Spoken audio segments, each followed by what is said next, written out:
Queridos, a paz do Senhor, estamos iniciando mais uma escola bíblica dominical, amém? Por enquanto as escolas bíblicas dominicais ainda estão à distância, mas em nome de Jesus nós vamos voltar a tela presencial, como vai ser o culto desse domingo, ok? É uma pena eu não poder participar, porque eu estou aqui na casa da minha mãe, mas em nome de Jesus, a partir do próximo domingo eu vou querer participar sim, porque nós não podemos nos acostumar, né? E nos conformar com essa questão de cultos à distância, escola bíblica dominical à distância. Não que seja errado, não que não surta efeito, não é isso que eu estou dizendo, não. Mas a importância de nós estarmos juntos, né? De nós convivermos, de nós amadurecermos, né? Através da convivência entre os irmãos é insubstituível isso aí também. Então, assim, mas para mim tá bom ficar só em casa, tá? Eu não penso assim. Eu acho que é importante que a gente vá para o culto presencial. É importante que, tão logo essa crise passe, nós restabeleçamos a escola bíblica dominical, ok? Mas, mais uma vez, eu estou dizendo, não é que que a distância a gente não aprenda ou que a gente não cultue a Deus à distância. Mas o que eu estou falando é da importância de nós estarmos juntos, amém? O texto básico da Escola Bíblica Dominical de hoje está em 1 Tessalonicenses, capítulo 5, do 14 ao 15, ok? E o tema vai ser recomendações para viver em harmonia. Sempre seguindo ali as orientações e o desejo da nossa liderança, tá? Então a liderança pediu para que a gente falasse um pouquinho sobre isso aqui, ok? No final da Escola Bíblica Dominical, né? O nosso objetivo é que no final da Escola Bíblica Dominical nós possamos entender a responsabilidade que nós temos com os nossos irmãos, tá? Muitas vezes nós achamos que algumas responsabilidades é da liderança, mas no final da Escola Dominical nós vamos entender um pouco da responsabilidade que nós temos para com os nossos irmãos, né? E vamos também aprender que medidas nós devemos adotar para que essas responsabilidades elas possam ser estabelecidas, ok? Então, 1 Tessalonicenses, capítulo 5, a partir do versículo 14, vou ler o 14 e o 15, espero que você esteja com sua Bíblia aberta, vai dizer assim: exortamo-vos também, irmãos, a que admoesteis os insubmissos, se quiser riscar aí na sua Bíblia essa palavrinha, né, grifa ela, consoleis os desanimados, ampareis os fracos e sejais longânimos para com todos. Evitai que alguém retribua a outro em mal por mal, pelo contrário, segui o bem entre vós e para com todos. Amém? É interessante essa questão, né? Porque Paulo, ele já em Romanos, né? Lá em Romanos, capítulo 12, versículo 18, eu vou ler aqui, ele já trata um pouco a respeito disso, né? Paulo diz assim, lá em Romanos, capítulo 12, versículo 18. Ele diz: se possível, quando depender de vós, tende paz com todos os homens, né? Então ele também dá a responsabilidade. Olha, quando depender de você, tenha paz com todas as pessoas, né? E aí vai essa questão de nós vivemos em harmonia com os irmãos, tá? A gente não pode esquecer que Paulo foi o autor de alguns livros da Bíblia, foi o autor de Romanos, que disse isso aí, se possível viver em paz com todos os homens, assim como foi o autor desse texto que eu li aqui. Ora, se é o mesmo autor, o pensamento é o mesmo, tá? Eu estou falando autor humanamente falando, tá? Lembrando que Deus, quando inspira o escritor bíblico, ele usa o escritor bíblico com o conhecimento que tem, e eu vou dizer assim, até com características e outras coisas, né? E outras qualidades que aquela pessoa tem, ok? Então, viver em harmonia com os irmãos não é só uma questão da liderança buscar isso, mas nós temos que entender que isso é um dever de todos, ok? Não é só liderança. A liderança é que tem que buscar trazer paz, trazer harmonia na igreja. Não. Essa responsabilidade é responsabilidade de todos os irmãos, ok? fazendo aqui só um retrospectozinho, tá? Em 1 Tessalonicenses capítulo 12 e 13, Paulo ele trata da responsabilidade dos líderes, ok? E agora no 14 e 15 nós vamos tratar da responsabilidade dos irmãos, tá? Lembrando que a gente não viu essa questão da responsabilidade dos líderes e nem vai ver por enquanto, tá? Então começando aqui, quando ele diz assim, né? Exortai-vos também, irmãos, que admoestei os insubmissos, tá? Esse termo insubmisso, ele no grego é como se fosse assim, atactos, é mais ou menos assim, a pronúncia é um termo militar. Então esse submisso, o que é que ele tem a ver, né? O que é que significa essa palavra insubmisso então, né? São aquelas pessoas que não estão, digamos assim, de acordo com a guerra. Eu estou falando a tradução literal, tá? Agora, trazendo a tradição para dentro da igreja, esses submissos são aquelas pessoas que não têm o espírito de corpo, né? Que juntos, com a igreja, com a liderança da igreja e com os irmãos, né? Não andam junto com essas pessoas. Ele quer andar sozinho, ou ele está meio que distoante, tá? Isso aí é diferente de divergência de opinião, ok? Eu posso ter uma divergência de opinião, discordar de como a minha liderança faria determinada coisa, mas ainda assim não ser insubmisso, né? Fazendo assim, não sendo submisso, eu acompanho a visão do meu líder. Tem um ditado indiano que diz assim, visão mais visão causa divisão. Então a gente precisa acompanhar a visão de alguém. No caso, a gente acompanha a visão da liderança. Claro, que a visão da nossa liderança, né? Aí fala o pastor local, o pastor Veloso, a liderança distrital, reverendo Rubens Rodrigues e por aí vai. Claro que tem que estar dentro do crivo da palavra de Deus da Bíblia. Mas o que eu tenho que fazer é seguir minha liderança, né? Porque, assim, ser líder é muito difícil. Por exemplo, você pega uma igreja que metade quer que pinte a igreja de azul, outra metade quer que pinte de verde. O líder ele vai ter que tomar uma decisão. Se pintar de azul, metade da igreja pode ser que critique ele. Ah, devia ter sido verde. Se pintar de verde, a outra metade diz, devia ter sido azul, né? Então, assim, não é uma coisa tão fácil você liderar, né? E agora eu vou falar como pastor substituto, né? Pastor adjunto, sei lá, substituto, não sei qual pastor, né? Não sei qual é o termo que se usa hoje. Mas assim, às vezes é difícil, né? Porque você pode ter até a sua ideia, mas vai seguir a ideia do seu líder, ok? Eu, por exemplo, eu não conheci nenhum pastor, tá? Desses que eu conheci depois que entrei na igreja nazarena, que caíram, pastores que caíram. Uma característica que eu identifico em todos eles foi insubmissão, né? Ou insubordinação à liderança. Eu via como eles eram críticos com relação à liderança, como não queriam comprar, digamos assim, as ideias da liderança e no final caiu. Inclusive, quem não sabe ser um bom liderado não tem capacidade nenhuma de ser líder. Se a gente não sabe ser um bom liderado, a gente não vai saber liderar, ok? Eu estou falando isso porque, assim, se a gente, por exemplo, lá em Atos dos Apóstolos, capítulo 15, versículo 37, a gente vai ver que Paulo e Barnabé, aliás, se você for ver a história de Paulo e Barnabé, eles eram extremamente companheiros, andavam muito juntos, mas chegou um momento que eles tiveram uma discussão, a Bíblia diz assim, uma discussão tal, uma divergência tal que se separaram.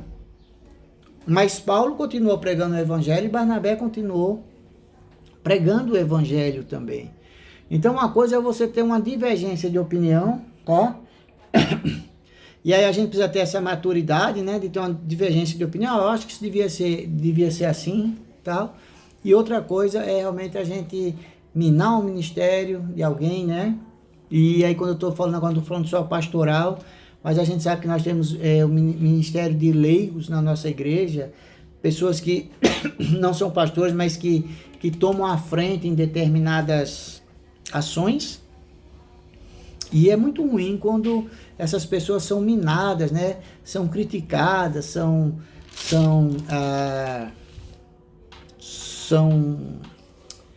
alvos de insubordinações, né? Por conta de pessoas que só divergem de opinião, tá? Então, assim, nós precisamos ter muito cuidado com isso, ok? A palavra admoestar aqui, nesse versículo, ele pode ter 3 significados, né? Primeiro, admoestar no sentido de censurar. Censurar o quê? O comportamento de alguém. Mas aqui, eu acredito que ela esteja a ver com esses 2 outros significados que eu vou falar. Primeiro significado, admoestar no sentido de aconselhar sobre a maneira de como proceder determinado assunto, né? E a segunda coisa é incitar uma pessoa a se comportar de maneira apropriada, ok? Então, assim, o que é que ele está dizendo aqui, ó? Admoestar os insubmissos, ou seja, quando a gente começa a ver pessoas criticando líderes, pessoas criticando a própria igreja, a gente vai lá, né, e vai incitar elas a se comportar de maneira apropriada. Irmão, nós somos cristãos, olha, eu não sei se isso é correto, tá falando mal de outro irmão nosso, né? Ou chegar lá e dizer, irmão, olha, nós somos cristãos, mas e por isso nós temos que adotar determinados procedimentos, determinados padrões impostos por Cristo, e esse padrão não está correto, ok? Não é pegar um insubmisso e cortar, né? Ah, esse cara é um insubmisso, então vamos afastar. Não.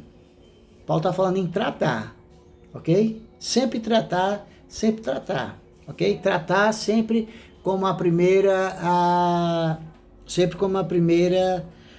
opção, ok? Lembrando que foi a insubmissão que derrubou o homem no paraíso, né? Porque o homem não queria ser submisso a Deus. Quando disse assim, não, o diabo disse, não, rapaz, ó, quando você comer essa fruta aqui, você vai ser como que Deus, ó. O homem tentou não ser dependente de Deus, né?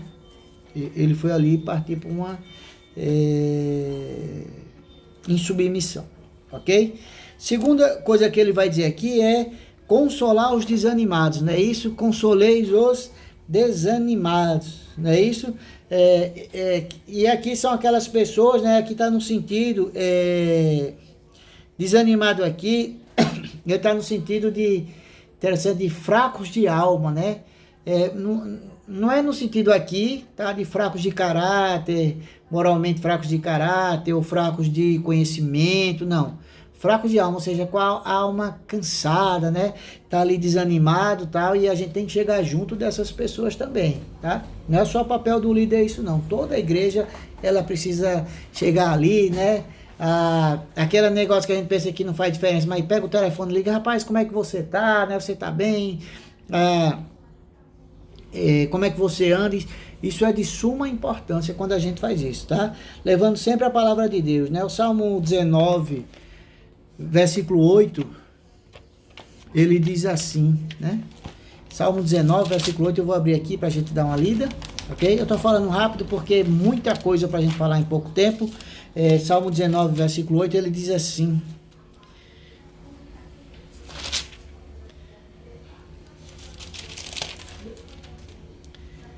os preceitos do Senhor são retos e alegram o coração, né?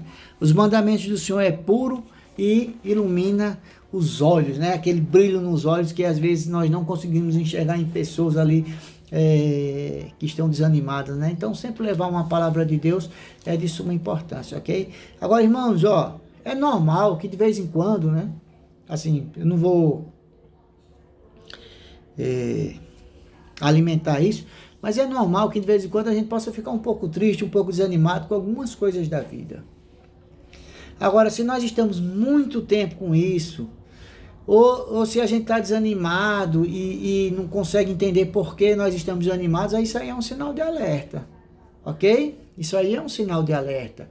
Então, assim, ficar triste de vez em quando, desanimado, faz parte, né? Eu até assisti um filmezinho de criança um dia desse, o nome do filme é Divertidamente, e até acho que eu sugiro que algumas pessoas assistam, não sei, se você achar que deve, mas é sobre uma menina e simplesmente a mente dessa menina não quer que ela fique triste, né? Então, assim, ficar triste faz parte das coisas, faz parte até de um processo de crescimento nosso. Agora, não pode ser constante na nossa vida, né? E mesmo assim, ó, a tristeza vem, mas a gente cresce, a gente passa esse obstáculo, né? Quando pessoas vêm próximo de nós, e aí, ó, no nosso caso, palavra de Deus, né? palavras que alegram o coração, ok? Agora, depois aqui ele vai dizer assim, ó, ainda nesse texto, né, ele vai dizer, ampareis os fracos, ok? Aqui esse fraco, ele vai ter duas conotações, ele pode ter duas conotações, esse fraco aqui, porque ele foi usado na Bíblia, essa mesma palavra aqui, quando diz amparei o fraco, ele foi usado com dois sentidos diferentes. Primeiro sentido, ele está ali em Romanos, capítulo 14, versículo 1 e 2, quando ele vai falar no sentido de débil na fé, ok? Romanos, capítulo 14, versículo 1 e 2, ele vai dizer assim, ó, olha que interessante.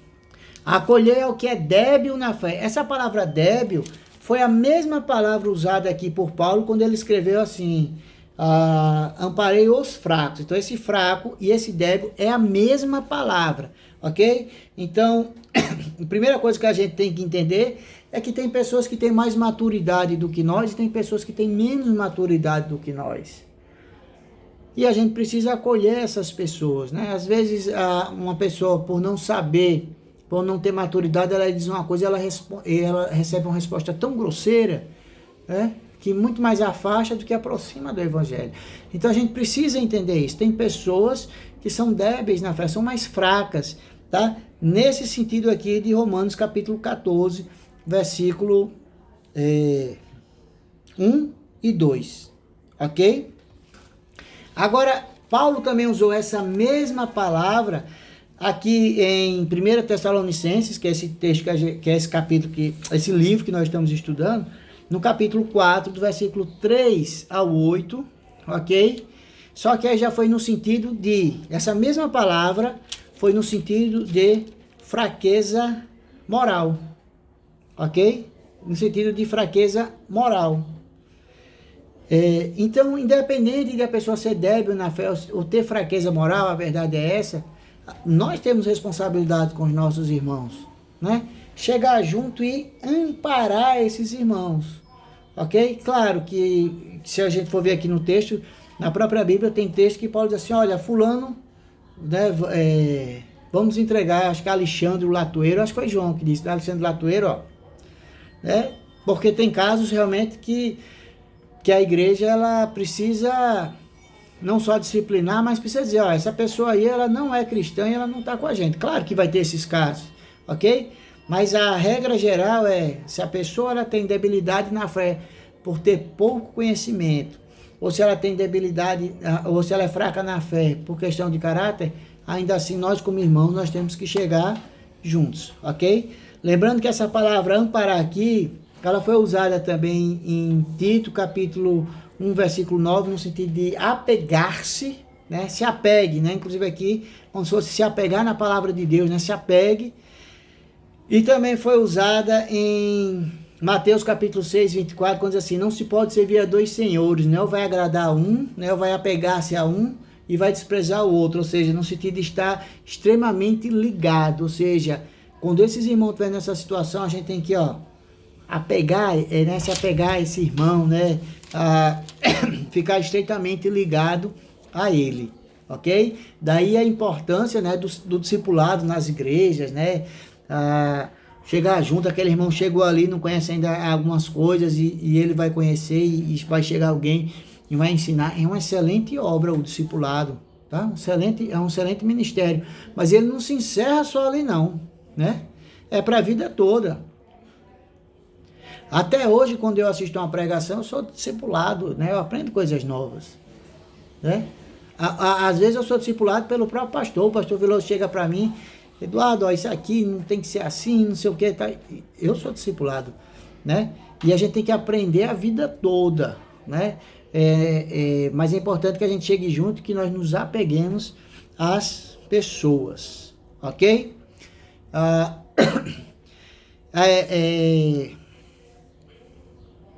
Ainda no versículo 14 diz, sejais longânimo para com todos, né? Essa palavra longânimo, ela foi usada em Êxodo capítulo 34, versículo 6, eu não vou ler, tá? Para vocês. 1 Pedro 3:20 e 2 Pedro 3:9, ok? e literalmente assim, né? Seja com um rosto grande, né? Um rosto largo, né? Ou seja, sempre lento para ira, né? Você tem uma paciência acima do normal, tá? Lembrando que se Deus é longânimo, tá? Nós temos que ser longânimos também. Isso aí pode ser objeto até para outra aula. Mas alguns atributos de Deus só pertence a Deus. Por exemplo, quando eu digo onipotência, onipresença, sempre eterno, né? Que Deus é eterno numa ponta e na outra, né? Sempre existiu, né? Sempre eterno. São atributos que só pertencem a Deus. Mas alguns atributos Deus passou para o homem. Por exemplo, o amor, né? A misericórdia, a longanimidade, Deus passou para o homem, tá? Então, assim, é um privilégio quando nós exercemos atributos que Deus passou para nós, quando nós amamos o próximo. Isso é um privilégio, rapaz. Deus passou o amor dele para a gente, né? Na nossa característica como humano. A misericórdia, né? A longanimidade. Lembrando também que me veio aqui agora, que ela é um dos frutos, faz parte do fruto do Espírito Santo lá em Gálatas, no capítulo 5, ali por volta do versículo 22, né? É um fruto do Espírito. Então a gente precisa exercitar essa longanimidade, ok? Mas como fazer essas coisas que eu estou dizendo, né? A membresia, ela precisa se preparar, ok? A membresia, ela precisa assumir o papel dela também dentro da igreja. Tem um problema, joga para o pastor, né? Fulano está assim, não deixa que o pastor trata. Não. A gente precisa cuidar uns dos outros, né? E para isso a membresia, ela precisa se preparar, ela precisa conhecer a palavra de Deus. Ela precisa viver, a membresia precisa viver a palavra de Deus, né? Ela precisa ter uma paciência acima do limite. Ela precisa amar os irmãos, ok? Porque a gente vê muito assim, pastores e ovelhas, né? Mas a gente já parou para pensar no termo irmão? Meu irmão, né? O que é que eu tenho que fazer pelo meu irmão? O amor que em tese eu tenho que sentir, por exemplo, pelo meu irmão carnal, né? Se eu ver ele indo para o fundo do poço, deixa que ele cai, né? Ou eu vou lá tentar ajudar. Eu estou falando de famílias que se amam, de pessoas que se amam, tá? E a gente precisa entender que esse termo irmão é um termo muito forte. Um irmão, ele cuida do outro. Ele cuida do outro. Pastor, mas eu não tenho essa capacidade porque eu não aprendi muitas coisas da palavra de Deus. Corra atrás. Participe da escola dominical. Participe de cursos que a igreja muitas vezes oferta, né? Quer aprender um pouco mais sobre determinado assunto? Tem um seminário. Pastor, mas eu não quero fazer o seminário todo. Não, mas você quer, por exemplo, aprender um pouquinho mais sobre aconselhamento? Paga essa disciplina. Passa ali 3 meses pagando essa disciplina, escutando, né, o conselho daquelas pessoas que são maduras. Mas, em nome de Jesus, se prepare para poder tomar conta do seu irmão. Amém? Deus abençoe a vida de cada um de vocês. Vai ficar um tempinho aí agora para que a gente possa interagir. Mas minha oração hoje é: irmão, cuide dos nossos irmãos. Fiquem na graça do nosso Senhor Jesus.